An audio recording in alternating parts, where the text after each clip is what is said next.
Fala galera, tudo bem com vocês? Gente, sejam todos bem-vindos a mais uma nova aula do nosso canal. Na aula de hoje nós vamos falar sobre o preconceito linguístico, tá? Um conteúdo que vem caindo ultimamente bastante em provas, inclusive no Enem, tá? E que de certa forma está atrelado à aula anterior, que foi sobre a variação linguística.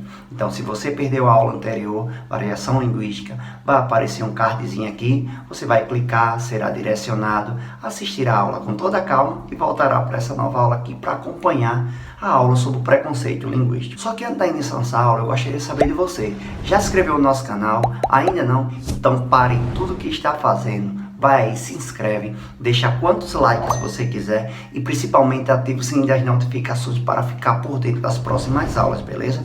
Se você também não nos segue ainda nas nossas redes sociais, vai lá no Instagram, @profclaudio05 e no Facebook, Cláudio Silva, beleza? Professor, o preconceito linguístico é algo que está arraigado na nossa sociedade? Sim, galera, infelizmente sim. E com base nisso, nós vamos dar essa aula para combater essa prática, beleza? Simbora zerar dúvidas?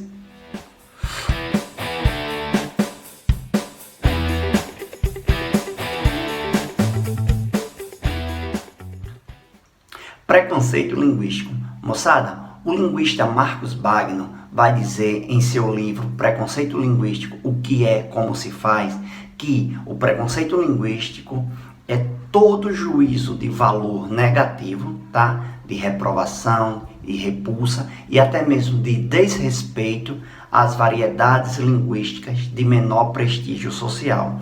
Ou seja, aquela linguagem, tá? Dominada, aquele falar dominado pela grande massa, pelas pessoas economicamente menos favorecidas, infelizmente na nossa sociedade tem um olhar muito preconceituoso ainda por parte de uma elite que detém o poder econômico no nosso país, beleza?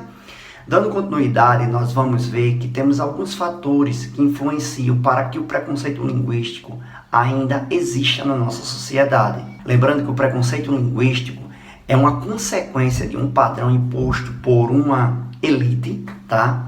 Que domina o poder aquisitivo, tá? No nosso país, e que acham que domina o português padrão. Quando na verdade nós vamos ver que o padrão não existe na língua falando, né? Linguisticamente falando. Já que se o padrão é algo que todo mundo segue e na nossa realidade ninguém fala igual a ninguém, um falante não fala igual ao outro, melhor dizendo, vocês vão ver que esse padrão imposto por essa elite não existe, beleza? Além desse padrão que essa elite impõe, nós também temos outros fatores que infelizmente contribuem para que o preconceito linguístico ainda exista na nossa sociedade, tá? Como o nível socioeconômico, tá? Ou seja, aquelas pessoas que não têm acesso à educação de qualidade, tá? Que não tiveram uma instrução boa, obviamente não vão dominar a língua de tal forma que uma pessoa que teve acesso tem. Logo, existem essas variantes linguísticas tidas como informais, ou seja, de menor prestígio social, que é dominada pela grande massa e que, infelizmente, ainda ocupa os menores cargos, tá, na sociedade. Então, o nível socioeconômico é um dos fatores que, infelizmente, ainda contribuem para que o preconceito linguístico exista na nossa sociedade, tá? Dando continuidade, nós também temos o fator regional. E quando nós falamos do fator regional, automaticamente nós vamos lembrar dos sotaques, dos regionalismos, tá? Existem pessoas que têm um preconceito muito grande para pessoas que são do interior, tá? Com sotaque caipira, do modo falar de ser, tá?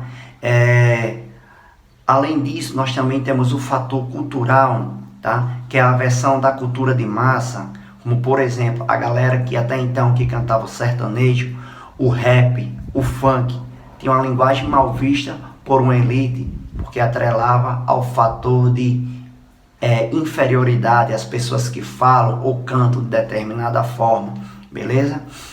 Infelizmente, o racismo também é um dos fatores que contribuem para a questão do preconceito linguístico, já que pessoas que têm aversão a palavras de origem africana, que atrelam a figura do negro, algo satânico, digamos assim, tá? Infelizmente ainda tem preconceito no que diz respeito a algumas palavras ou gírias usadas por esse grupo social. Como por exemplo, nós podemos citar a macumba, tá? Que Quando muitas pessoas, boa parte da sociedade, escutam essa expressão, atrelam a algo satânico, a algo ruim, quando na verdade a macumba de respeito é um instrumento, tá, africano que é utilizado em momentos importantes, em cerimônias, ou seja, um instrumento de percussão que carrega para muitos, infelizmente para boa parte da sociedade, uma visão pejorativa. É visto como algo pejorativo, quando na verdade só mostra falta de conhecimentos de muitos, tá? A questão da homofobia, gente, é um dos fatores que também contribui para o preconceito linguístico. Haja vista que a galera que faz parte desse grupo, ou seja, os LGBTs, tem um linguajar próprio, tá? Tem suas gírias, tá? Infelizmente, gente, boa parte da sociedade não respeita, vê como algo negativo, ou seja, atrela o negativismo à orientação sexual dos outros e à forma como essas pessoas falam, ou seja, a questão do respeito aí passa longe, vocês podem observar, tá?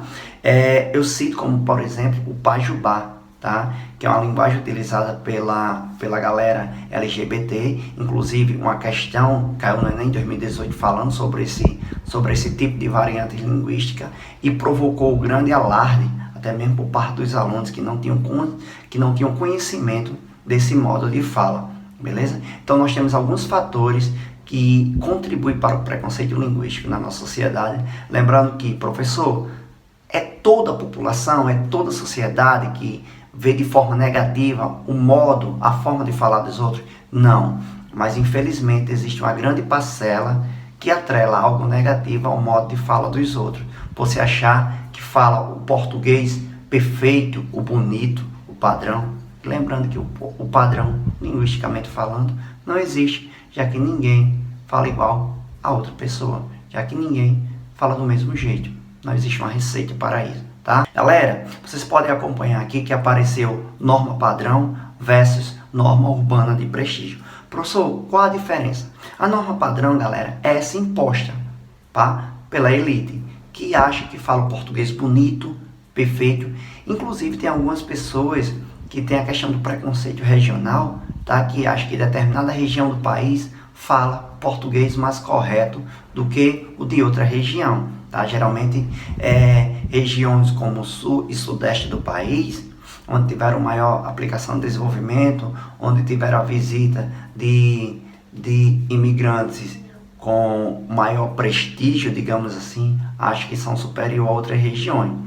Por que eu não costumo ou não gosto de utilizar o padrão? Eu acho que eu já deixei bem claro, tá? O padrão para mim na língua portuguesa não existe. Eu não falo igual a você, você não fala igual a mim. Um professor de português não domina o formal, eu prefiro usar o formal sempre, tá? E a norma urbana de prestígio é um termo jamais aceitável, porque a norma urbana de prestígio é aquela que é elite, tá? Aquela que nós devemos aprender na escola, até porque o informal nós já conhecemos de casa, da praça com os amigos, tá? De uma farra e assim sucessivamente.